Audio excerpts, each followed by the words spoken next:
अरे नहीं भी ओढ़ूंगी तो क्या फर्क पड़ता है। वैसे भी आजकल तो कुर्ती प्लाजो का जमाना आ गया है।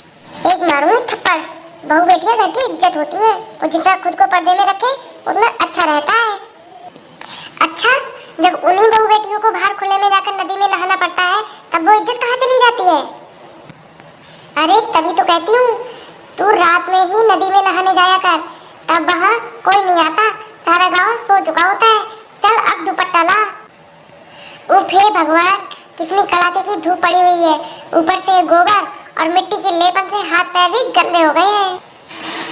माँ, पूरे गांव में सबके घर में बाथरूम बने हुए हैं, लेकिन बस हमारे यहाँ नहीं है। तो मैया से कहकर बनवा क्यों नहीं लेती।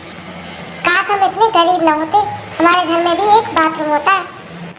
देखो बच्चों, अब तुम्हारी शादी की उम्र हो चली है। मैं चाहती हूँ कि अब तुम शादी कर लो।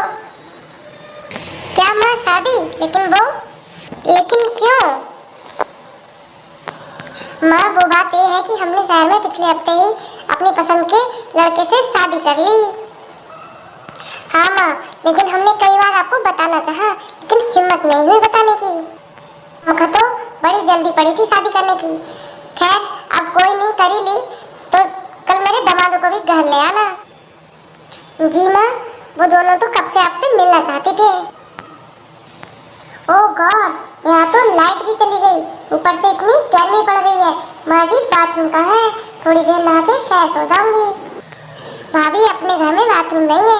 अगर नहाना हो तो रात को नदी में जाकर नहाना पड़ता है, क्योंकि तब अंधेरे में कोई देख नहीं पाएगा। क्या नदी में? और वो कितनी दूर है? बस थोड़ी दूर पे ही है। आप ऐसा कीजिए, तब तक हाथ मुंह धोकर ही काम चलाइए, फिर मैं आपके लिए खाना लगा देती